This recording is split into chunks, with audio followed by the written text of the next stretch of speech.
시장 전체에 울려 퍼지는 활기찬 소리, 생선 냄새, 고기 써는 소리, 사람들 흥정 소리가 섞인다. 박만수 씨는 62세로 이 시장에서 40년째 정육점을 운영하고 있다. 세월이 흘러 이젠 눈빛만 봐도 손님이 어떤 부위를 고를지 아는 베테랑 사장이다. 그날도 평소처럼 정육대 앞에 선 만수는 무심코 시계를 본다. 오전 10시 50분. 그리고 혼잣말처럼 중얼거린다. 또 오실 시간이네. 시계보다 더 정확해, 참. 문이 열리며 정분이 80세 할머니가 천천히 걸어 들어온다. 허리가 약간 굽었지만 걸음엔 힘이 있다. 늘 깨끗하게 다린 남색 코트와 회색 털모자를 쓰고 있다. 박 사장님, 오늘도 그걸로 150g 싸줘. 아, 예. 또 150g이요? 어제도 그렇게 사가셨잖아요. 응, 고기는 하루라도 떨어지면 안 돼. 내 새끼가 고기 없으면 힘을 못 써. 아드님이 고기 좋아하시나 봐요. 그럼 어려서부터 고기만 보면 웃었어. 소고기 냄새 맡으면 꼭 학교 갈 때도 신났지. 그럼 뭐 잘 드시겠네. 혼자 사시면서 이렇게 챙기기도 힘들 텐데. 혼자가 아니야. 내 새끼가 있거든. 아, 네. 그렇죠. 그럼 오늘은 어떤 부위로 드릴까요? 오늘은 등심으로 기름기 좀 많은 걸로. 요즘은 날이 추워서 애가 춥대. 만수는 조용히 고기를 썰기 시작한다. 칼이 고기 위를 미끄러지며 삭삭 소리를 낸다. 아니, 그 할머니 또 고기를 한 보따리나 사가던데. 그러게 말이에요. 혼자 산다면서 매일 150g씩 냉동고라도 터질 판이겠어. 전에 누가 봤다던데 밤마다 고기 싸들고 산 쪽으로 올라간다고. 그 시간에 무섭게 왜 그래요? 에이, 할머니가 얼마나 힘들게 사시는 분인데 혼자 사니까 뭐라도 챙겨 드시겠지. 혼자라니까 더 이상하지. 나이 여든에 그렇게 고기를 사는 사람 있나? 분명 뭔가 있어. 가게 안은 고기 냄새로 가득하다. 만수는 고기 썰던 칼을 내려놓고 손을 닦는다. 그의 눈은 멍하니 멀리 분위가 사라진 골목을 향한다. 아니, 아무리 그래도 그 많은 고기를 다 어떻게 하시나. 냉동실이 한두 개가 아닐 텐데. 그의 머릿속엔 며칠 전 장면이 떠오른다. 분이가 고기를 포장해 달라고 하면서 했던 말. 절대 냉동시키면 안 돼요. 내 새끼 차가운 거 싫어해요. 그때는 웃으며 넘겼지만 이상한 기분이 자꾸 남는다. 차가운 거 싫어하는 새끼라는 말이 머릿속에 맴돈다. 며칠 후 만수는 일부러 분이의 집 근처까지 간다. 전날 분이가 남기고 간 봉투를 돌려준다는 핑계다. 좁은 골목길 끝 낡은 한옥집. 대문 앞에는 오래된 냉장고 하나가 놓여 있고 그 옆엔 녹슨 제사상이 세워져 있다. 문틈 사이로 하얀 김이 새어나온다. 이 시간에도 뭐를 끓이시나? 그때 안에서 들려오는 목소리. 병훈아, 오늘은 등심이야. 엄마가 잘라놨다. 식기 전에 먹어야지. 만수는 숨을 멈춘다. 그리고 조심스레 뒤돌아선다. 그의 얼굴엔 섬뜩한 두려움이 떠오른다. 다음 날 아침 만수는 다시 가게로 돌아온다. 칼을 들지만 손이 덜덜 떨린다. 고기를 썰던 칼끝이 잠시 멈추고 그의 눈동자가 흔들린다. 매일 150g씩 대체 누구한테 먹이는 거야? 그의 시선은 가게 앞 쇠고기 1등급 간판을 지나 골목 끝 어딘가로 향한다. 그리고 입가에 낮게 흘러나온다. 아무래도 뭔가 잘못된 것 같아.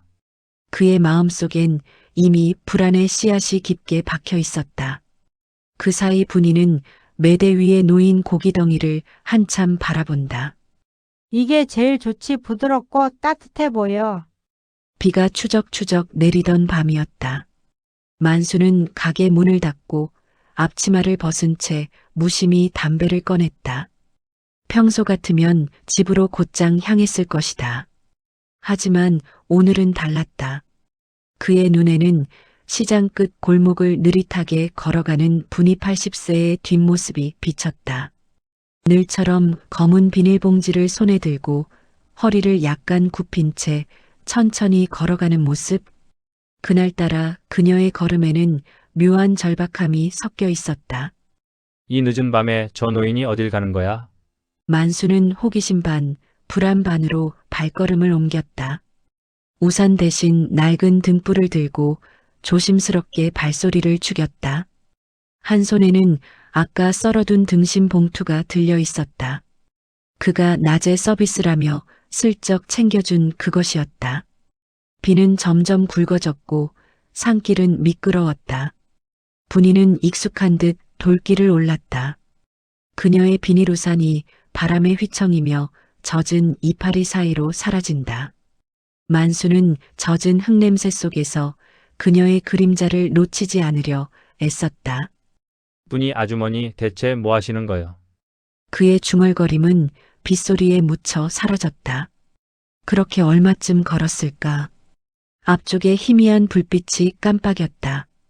그곳은 오래전부터 사람들이 제단이라 불렀던 곳이었다. 마을에 산신제를 지내던 터였지만 10수년 전부터는 아무도 찾지 않는 음습한 장소였다. 분이는 그곳에 도착하자 등불을 제단 앞에 두고 비닐봉지를 조심스레 열었다. 안에는 따끈한 고기 몇 점과 술병 하나가 들어 있었다. 그녀는 마치 누군가와 대화를 나누듯 낮게 웃었다. 병훈아, 오늘은 등심이야. 뜨거울 때 먹어야지. 그녀는 그렇게 말하며 고기를 한 점씩 제단 위에 올렸다. 젓가락으로 마치 살아있는 사람에게 먹이는 듯 조심스러운 손놀림이었다. 그녀의 눈가에는 눈물이 번졌다. 만수는 뒤쪽 나무 그늘에 숨은 채 숨을 죽였다. 병훈이라니 누구지? 그 이름을 듣는 순간 오래된 기억 한 조각이 그의 머릿속을 스쳤다. 병훈, 분이의 외아들.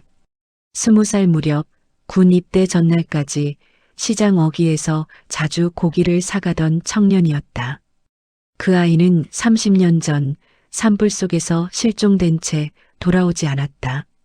그날 이후 분이는 말이 줄었고 고기만 사갔다. 그게 그 애한테 바치던 거였단 말인가? 만수의 심장이 조용히 뛰기 시작했다. 이해할 수 없는 슬픔과 섬뜩한 기운이 동시에 그를 휘감았다. 그때였다. 바람이 갑자기 거세게 불었다. 분이의 등불이 바닥으로 떨어지며 꺼졌다. 순간 어둠이 산길 전체를 삼켰다. 만수는 본능적으로 뒤로 물러서며 손에 들고 있던 봉투를 떨어뜨렸다. 싸. 빗물이 흙과 뒤섞이며 고기 국물 냄새와 함께 흘러내렸다. 그 냄새는 기묘하게 진하고 낯익었다. 그때 분이가 고개를 천천히 들었다. 빛이 사라진 어둠 속에서도 그녀의 눈은 어딘가를 정확히 응시하고 있었다. 거기 누구요? 그녀의 목소리는 떨리지 않았다. 오히려 오랜 기다림 끝에 무언가를 알아챈 듯한 담담한 울림이 있었다. 만수는 대답하지 못했다. 숨이 목에 걸려 단 한마디도 나오지 않았다.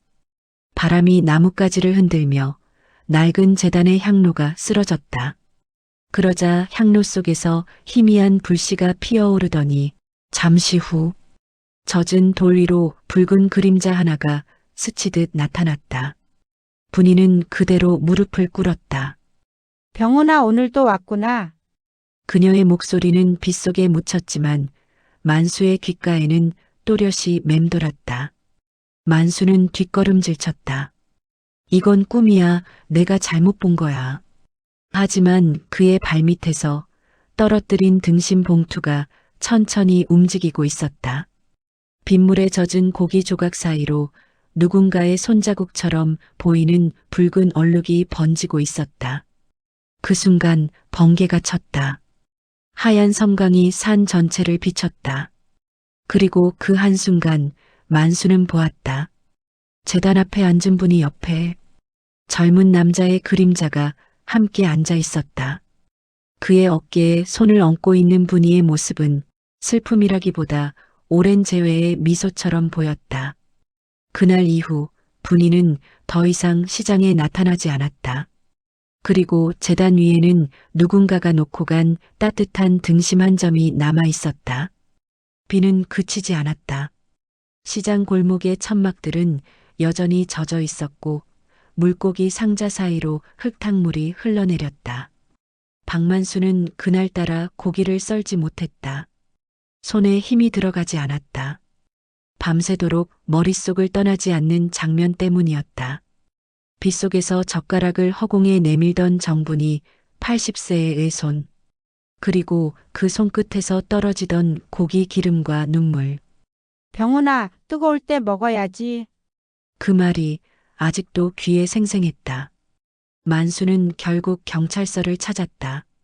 평소 시장 단골이던 지구대 순경 박철수에게 사정을 털어놓았다. 저기 그분이 할머니 말이에요. 만수의 목소리는 낮았고 손끝은 떨렸다. 며칠째 고기를 150g씩 사가시는데 혼자 사시잖아요. 그런데 매일 밤산 쪽으로 가요. 어제 봤어요. 고기를 재단 같은 데다 올려놓고 누가 먹는 것처럼 젓가락질을 하더라고요. 박순경은 처음엔 피식 웃었다. 에이, 사장님. 요즘 시장분들 다 피곤해서 환청도 들린다잖아요. 그 노인분, 착한 분으로 알고 있는데. 하지만 만수의 눈빛은 단단했다. 아닙니다. 그분이 말했어요. 내 새끼가 고기 없으면 힘을 못 써요. 그리고 냉동시키면 안 된다고 하더군요. 그 고기를 매일 산에 올려요. 그냥 이상한 정도가 아닙니다. 박순경은 잠시 침묵하다가 무전기를 들었다. 좋아요. 저도 한번 가보죠. 다음 날 오전, 비가 잠시 멎은 시장 골목에 경찰차 한 대가 들어섰다. 정육점 앞엔 상인들이 모여 웅성거렸다. 아니, 경찰이 왜 와? 박 사장이 신고했대. 그 할머니 고기 산다고. 에이, 설마 사람 잡는 거 아냐? 만수는 그들의 시선을 피한 채 경찰차에 올라탔다. 창밖엔 젖은 천막들이 스산하게 흔들리고 있었다. 정분이의 집은 시장 끝에서 한참 떨어진 골목 너머 오래된 기와집이었다. 담벼락에는 이끼가 가득했고 문 앞에는 오래된 냉동고가 하나 놓여 있었다. 냉동고 위에는 하얗게 바랜 제사 그릇, 그리고 녹슨 양초 2개가 있었다. 박순경이 조심스럽게 문을 두드렸다. 정분이 어르신, 경찰입니다. 안에 계세요? 대답은 없었다. 잠시 뒤 옆집 아주머니가 얼굴을 내밀었다. 할머니요? 아침에 나갔어요. 또 그 고기 봉투 들고 산 쪽으로요. 박순경은 고개를 끄덕이고 팀원들에게 지시했다. 안에 들어가 봅시다. 문을 열자 눅눅한 고기 냄새와 함께 곰팡이 냄새가 밀려왔다. 방 안에는 고기 썰던 도마, 낡은 냄비, 그리고 벽에 걸린 낡은 액자 하나. 액자 속엔 젊은 시절의 정분이와 군복을 입은 청년이 함께 서 있었다. 사진 아래엔 손글씨로 적혀 있었다. 정병훈 1982년 육군 제12사단. 만수는 그 이름을 보고 숨이 멎는 듯했다. 병훈 그 이름을 분명히 들었어요. 그분이 병훈아라고. 박순경은 사진을 들여다보다가 팀원에게 냉동고를 가리켰다. 이거 좀 열어보세요. 뚜껑이 열리자 찬 기운이 방 안으로 퍼졌다. 안에는 고기 덩어리들이 층층이 쌓여 있었다. 등심, 차돌, 안심, 불고기용 썰개. 하지만 그 사이사이에 낡은 천조각과 종이 사진 몇 장이 함께 눌려 있었다. 사진에는 군복 입은 청년이 웃고 있었다. 어떤 건 찢겨 있었고 어떤 건 혈흔 자국 같은 얼룩이 남아 있었다. 박순경은 천천히 꺼내며 말했다. 사진 밑면이 얼음에 붙어 있네요. 얼음을 떼어내자 그 아래에는 1982년 실종자 신고서 사본이 나왔다. 이름 정병훈. 사건 군부대 폭발 사고 실종. 상태 사망 추정.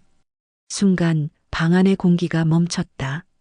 만수의 입에서 무의식적인 탄식이 새어나왔다. 그럼 그분은 매일 죽은 아들 밥상을 차리고 있었던 거예요. 잠시 후 문이 열리고 정분이가 들어왔다. 젖은 코트에 손에는 비닐봉투 하나. 그 안엔 오늘도 고기였다. 이게 무슨 일입니까? 박순경이 다가서자 분이는 잠시 멈췄다. 그녀의 눈빛엔 공포도 부끄러움도 없었다. 그저 평온했다. 우리 병훈이 배고파요. 고기 없으면 잠을 못 자요. 그래서 엄마가 매일 데워주러 갔어요. 그녀는 조심스레 봉투를 냉동고 위에 올려놓았다. 냉동하면 싫어하거든요. 그 애는 차가운 걸 무서워했어요. 박순경은 고개를 숙였다. 무전기로 본서에 연락하면서도 눈빛이 흔들렸다. 만수는 아무 말도 하지 못했다. 그저 고개를 떨군 채 냉동고 위의 사진을 바라봤다. 사진 속 병우는 여전히 웃고 있었다. 그 미소는 마치 어딘가에서 어머니의 발자국 소리를 듣고 있는 듯했다. 잠시 뒤 구급차가 와서 분이를 태웠다. 그녀는 끝까지 냉동고를 향해 손을 뻗었다. 병훈아, 엄마 잠깐 갔다 올게. 고기 식지 않게 뚜껑 닫아놔야지. 문이 닫히고 차가 출발했다. 남은 건 낡은 냉동고 하나와 고기 썰던 냄비. 박만수는 그 앞에 멍하니 서 있었다. 비가 다시 떨어지기 시작했다. 빗방울이 냉동고 위에 툭툭 떨어졌다. 만수는 낮게 중얼거렸다. 그 고기는 결국 사랑이었구먼. 그의 눈가에도 어느새 비와 눈물이 섞여 흘렀다. 그날 이후 시장 사람들은 분이의 이야기를 아무도 입에 올리지 않았다. 하지만 비 오는 날이면 어김없이 냉동고 근처에서 쇠고기 냄새가 났다고 했다. 그리고 누군가는 들었다고 한다. 병훈아, 오늘은 등심이야. 뜨거울 때 먹어야지.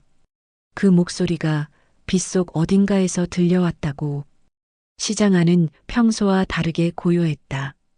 늘 고기 써는 칼소리와 사람들의 흥정이 오가던 그 정육점은 문이 굳게 닫혀 있었다.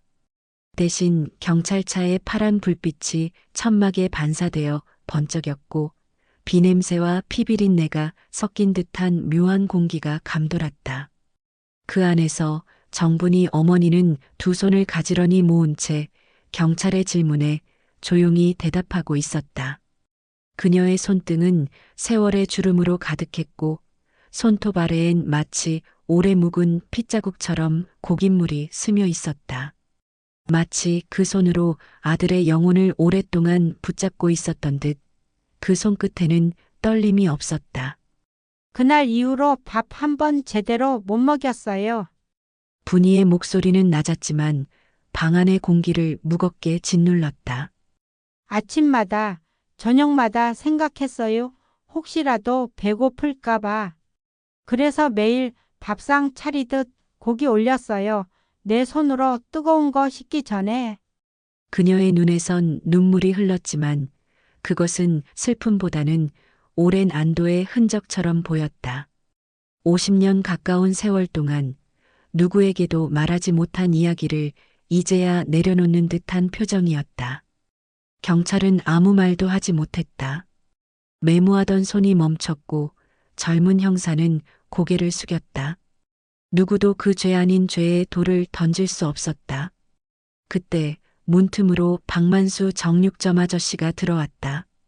그의 얼굴은 밤새 울어서 퉁퉁 부어 있었다. 손에는 아직 피비린내가 남은 앞치마가 들려 있었고 어깨는 무겁게 처져 있었다. 할머니, 그의 목소리는 마치 땅속에서 기어나오는 듯 낮고 떨렸다. 그날 그 사고 저도 그 부대에 있었습니다. 순간 방 안의 공기가 멎었다. 분이는 천천히 그를 바라봤다. 보급병이었죠. 만수는 고개를 숙였다. 그날 반입된 폭약 제가 사인했습니다. 명령이 내려왔고 저도 몰랐습니다. 그렇게 위험한 물건인 줄은 그날 이후로 나도 매일 그 생각을 했습니다. 내가 죽였구나. 그 아이들, 그 젊은 애들 전부 내가 죽였구나. 그는 바닥에 무릎을 꿇었다. 눈물이 앞치마 자락에 떨어졌다. 할머니 미안합니다. 정말 미안합니다. 분이는 잠시 그를 바라보다 조용히 손을 뻗어 만수의 어깨를 감쌌다. 그 손은 노인의 손이었지만 따뜻했다. 괜찮아요. 그녀의 목소리는 부드러웠다. 그날은 누구의 잘못도 아니었어요. 전쟁이 그랬고 세상이 그랬지 당신이 그런 건 아니에요. 만수는 고개를 들지 못했다. 분이는 그를 바라보며 희미하게 웃었다. 우리 아들은 이제 배불러요. 그 한마디에 방 안의 모든 이들이 숨을 삼켰다. 젊은 형사는 고개를 돌려 눈을 훔쳤고 옆에 있던 여경은 입술을 깨물었다. 그 미소는 세상 누구도 흉내낼 수 없는 용서의 얼굴이었다. 밖에서는 여전히 비가 내렸다. 하지만 이번엔 잔잔했다. 천막 위로 떨어지는 빗소리는 마치 오래된 상처 위에 부드럽게 덮이는 천처럼 들렸다. 분이는 경찰의 부축을 받으며 천천히 일어났다. 이제 집에 가요, 할머니. 형사가 조심스레 말했다. 그래요, 근데 그녀는 한참을 머뭇거리다가 시장 쪽을 바라봤다. 고기 좀 사가도 될까요? 오늘은 병훈이 제삿날이에요. 형사들은 아무도 대답하지 못했다. 그저 묵묵히 고개를 끄덕였다. 잠시 뒤 시장 골목 끝 정육점 앞에서 만수는 떨리는 손으로 고기를 썰었다. 칼끝이 덜컥거렸지만 그는 한 점 한 점 정성스럽게 썰어 봉투에 담았다. 그리고 아무 말 없이 봉투를 두 손으로 분이에게 내밀었다. 이건 제가 드리는 제사상입니다. 분이는 봉투를 받아들며 살짝 고개를 숙였다. 고마워요. 아마 우리 병훈이도 고맙다고 할 거예요. 그날 저녁 분이의 집 앞엔 촛불 하나가 켜졌다. 바람에도 꺼지지 않은 그 불빛은 마치 아들의 혼을 부드럽게 비추는 듯했다. 만수는 멀리서 그 불빛을 바라보다가 조용히 눈을 감았다. 병훈아, 미안하다. 그리고 잘 먹어라. 그의 속삭임은 빗방울에 섞여 하늘로 흩어졌다. 시장은 다시 고요를 되찾았고 어둠 속에서는 분이의 등불만이 남아 있었다. 그 등불 아래에는 죄와 용서, 그리고 사랑이 있었다. 조용한 새벽, 시장의 철문이 반쯤 열려 있다. 새벽빛이 붉게 스며드는 정육점 내부. 칼과 도마, 고기 냄새 대신 향 냄새가 은은하게 감돈다. 며칠 전 정분이는 세상을 떠났다. 아무도 모르게, 고요하게. 그녀의 집에서 발견된 건 낡은 사진 한 장과 오래된 냄비. 그 안엔 익지 않은 고깃국 한 그릇이 담겨 있었다. 그리고 그 옆 희미한 메모. 병훈아, 이제 따뜻하니? 엄마가 곧 갈게. 만수는 며칠째 그 말을 곱씹는다. 칼을 쥐던 손이 무겁다. 고기 써는 소리 대신 마음 한구석이 저민다. 만수는 정육점 벽을 바라본다. 거기엔 정분이 어르신의 사진 한 장이 걸려 있다. 시장 사진관에서 몰래 찍어둔 생전의 모습이다. 따뜻하게 웃는 정분이 할머니 아니, 정분이 어르신 이제 고기 사러 안 오셔도 돼요. 병훈이도 이제 따뜻할 거예요. 그는 고기를 한 덩이 조심스레 썬다. 정분이 늘 주문하던 등심, 기름기 조금 많은 부분 비닐 포장 대신 깨끗한 흰 접시에 담는다. 그 위에 붉은 빛이 번진다. 피가 아니라 마치 햇살처럼 따뜻한 색감. 철수는 그날 이후 매일 아침 같은 시간에 정육점 문을 열고 시장 입구 제단 앞에 그 고기를 올린다. 사람들은 그것을 병훈이 고기라 부른다. 고기 팔아도 죄는 안 팔린다. 만수는 그렇게 말하며 접시를 내려놓는다. 그래도 오늘은 따뜻하네. 그의 눈가에는 늘 눈물이 맺혀 있다. 하지만 그 눈물은 슬픔보단 이해와 용서의 빛에 더 가깝다. 채소가게 아주머니는 고개를 숙여 손을 모으고 떡집 사장은 고개를 끄덕이며 말없이 향을 피운다. 그들 모두가 이제는 안다. 정분이의 고기는 미친 욕심이 아니라 그리움의 형체였다는 걸. 철순의 손에 쥔 칼이 빛을 반사한다. 그는 조용히 칼날을 닫고 벽에 걸어둔다. 고기는 썰면 사라지지만 마음은 썰 수가 없지.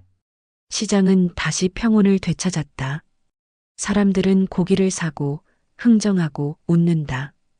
하지만 만수의 가게 앞 작은 제단 위에는 언제나 한 덩이의 고기가 있다. 그것이 남은 이들의 가슴에 오래도록 울려 퍼졌다. 그리고 그 향기는 오늘도 시장 한복판을 지나가는 바람 속에 조용히 섞여 있다. 정육점 간판 위로 아침 햇살이 비친다.